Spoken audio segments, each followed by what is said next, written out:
Hello दोस्तों, welcome है आपका हमारे यूट्यूब चैनल में।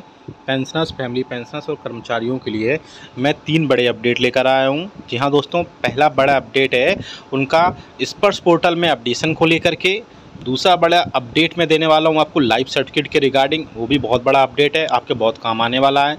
साथ ही साथ तीसरा बड़ा अपडेट मैं देने वाला हूँ 18 मंथ के DA और DR के एरियर्स में आपको मिलने के रिगार्डिंग। तो तीनों की तीनों जो खबरें हैं, तीनों की तीनों जो अपडेट्स हैं, बहुत इंपॉर्टेंट हैं। आप सभी को बहुत काम आने वाले हैं इस महीने की सैलरी और पेंशन पर, इसलिए इस वीडियो को पूरा लास्ट तक देखिएगा। और अगर चैनल पर पहली बार आए हैं तो चैनल को ज़रूर सब्सक्राइब करेगा। सब्सक्राइब के ब्लैक बटन को प्रेस करके साथ ही साथ आप जो है बेल आइकन को भी प्रेस करिएगा, तभी आपके पास हमारी वीडियोस की लेटेस्ट नोटिफिकेशन आ पाएगी और आप हमारी वीडियोस को इसी तरीके से आगे भी वॉच कर पाएंगे। पहली बड़ी खबर आ रही है पेंशनर्स के स्पर्श पोर्टल को लेकर के। एक पेंशनर्स का भी कमेंट आया था, उनका बहुत जेन्युइन क्वेश्चन था और बहुत सारे पेंशनर्स के ऐसे क्वेश्चन आते रहते हैं हमारे पास कि स्पर्श पोर्टल पर उन्होंने सारी चीज़ें अपडेट कर दी हैं और लेकिन उनके पास अभी मैसेज नहीं आया है। तो उसके बाद में क्या वो स्पर्श पोर्टल पर माइग्रेट हो गए या नहीं हुए, उसका वो क्वेश्चन मुझसे किया था। तो क्वेश्चन का आंसर ये है कि आप सबसे पहले अपने बैंक जाएंगे, बैंक में जाकर के पता करेंगे कि आपका स्पर्श पोर्टल पर माइग्रेशन हुआ है या नहीं हुआ है। आपको सारी चीज़ें वहीं से आप पता चलेंगी। बैंक में जाकर के आपको बैंक में सारी चीज़ें अपडेट्स हो जाएंगी और आपका वहाँ वो बोलेंगे कि आपका स्पर्श पोर्टल पर माइग्रेशन हो गया है लेकिन मैसेज नहीं आया है। तो आगे जाके आप वहाँ पर भी सारी चीज़ें अपनी बताएंगे, जिसके बाद स्पर्श पोर्टल से ही आपकी सैलरी पेंशन, जो आपकी पेंशन और जो भी अदर अपडेट्स हैं वो सारे होंगे। लेकिन अगर बैंक ये कहता है कि आपके यहीं से यानी कि बैंक से CPCC से ही आपकी पेंशन और सारे अपडेट्स होंगे, तो आप वहीं से सारे अपडेट कर सकते हैं। तो ये बड़ी अपडेट थी आपके स्पर्श पोर्टल पर लेकर के। दूसरा बड़ा अपडेट था लाइफ सर्टिफिकेट को लेकर के, क्योंकि बहुत सारे पेंशनर स्पर्श पोर्टल पर अभी शिफ्ट हो चुके हैं।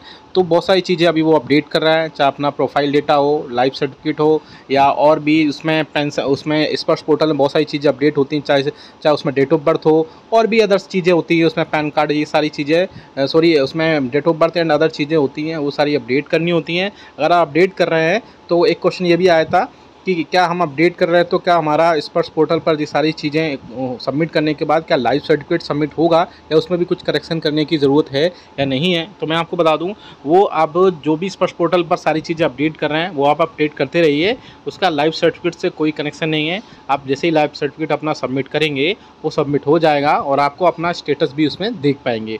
इसके अलावा आप अपनी जो भी प्रोफाइल आपने बनाई हुई है वो सारी आप अपडेट कर लीजिए, आगे आपको बहुत काम आएगी स्पर्श पोर्टल पर, या जो भी आप जहाँ से भी आप अपनी पेंशन लेते हैं वहाँ से सारी चीज़ें आप अपडेट रखिए, चाहे आपकी मेल आईडी हो, आपका मोबाइल नंबर हो, आपके यूज़र आईडी पासवर्ड्स हों, सारी चीज़ें आप अपडेट रखिए। आपको आगे जाके कोई भी प्रॉब्लम जो नहीं होगी। अगर कोई प्रॉब्लम होती है तो हमें कमेंट बॉक्स में कमेंट जरूर करिएगा, हम आपका आंसर डेली के डेली हम जो भी वीडियो लेकर आएंगे उसमें 2 से 3 पेंशनर्स के जो भी क्वेश्चन होंगे उनको हम सॉल्व करने की पूरी कोशिश करेंगे। आज हमने 2 पेंशनर्स के कमेंट्स लिए हैं, उनका आंसर देने की कोशिश की है। तीसरा बड़ा क्वेश्चन आ रहा था कि क्या सरकार जो है, गवर्नमेंट जो है 18 मंथ्स का DA और DR का एरियर्स आपको देगी या नहीं देगी। एक पेंशनर से ये भी क्वेश्चन पूछा था। वैसे 18 मंथ्स के DA और DR पर पहले भी बहुत सारी बातें हो चुकी हैं, बहुत सारी बातचीत हो चुकी है। इसके रिगार्डिंग मैं आपको थोड़ा सा बता देता हूँ कि गवर्नमेंट पहले भी लिखित आंसर में, संसद में भी कई बार और ऐसे भी कई बार कॉन्फ्रेंस में, मीडिया कॉन्फ्रेंस में भी कई बार गवर्नमेंट बोल चुकी है कि आपको 18 मंथ्स का DA और DR का जो एरियर्स है वो नहीं दिया जाएगा। हालांकि इसके रिगार्डिंग जो यूनियन और फेडरेशन है वो लगातार सरकार से इसके रिगार्डिंग बातचीत भी कर रही थी और गवर्नमेंट से बोला गया था कि आप जो है सेटलमेंट की सिचुएशन में आइए या नेगोशिएशन की सिचुएशन में आइए। गवर्नमेंट को बोला गया था कि अगर आप एक बार में 18 मंथ्स का DA और DR का एरियर्स नहीं दे सकते हैं तो आप उसे बढ़ा करके 3 से 4 अलग अलग इंस्टॉलमेंट में भी पेंशनर्स और कर्मचारियों को अलग अलग 3 इंस्टॉलमेंट में भी या 3 से 4 अलग अलग इंस्टॉलमेंट में भी प्रोवाइड करा सकते हैं। अभी चाहे कोई भी मीटिंग हो, चाहे वो स्कोवा की मीटिंग हो या NCJCM की या ऑल इंडिया डिफेंस फेडरेशन की मीटिंग होती है, तो उसमें 18 मंथ्स का DA और DR का जो एरियर्स का इशू है वो हमेशा रखा जाता है और उसमें अपडेट्स भी टाइम टू टाइम आते रहते हैं। तो ये 3 कर्मचारी पेंशनर्स के अपडेट्स थे, पेंशनर्स के कमेंट्स थे, मैंने उनका आंसर देने की पूरी कोशिश की है और जिनके भी कमेंट्स थे आप अपने सारी चीज़ें उसमें देख सकते हैं। और इसके अलावा आप हमें कोई भी क्वेश्चंस का जो है क्वेश्चन करेंगे, कोई भी कमेंट्स करेंगे, हम उसका आंसर देने की पूरी कोशिश करेंगे। वीडियो अच्छा लगा तो लाइक करिएगा, शेयर करिएगा, चैनल को सब्सक्राइब करिएगा। मिलते हैं आपको नेक्स्ट वीडियो में। Thank you so much.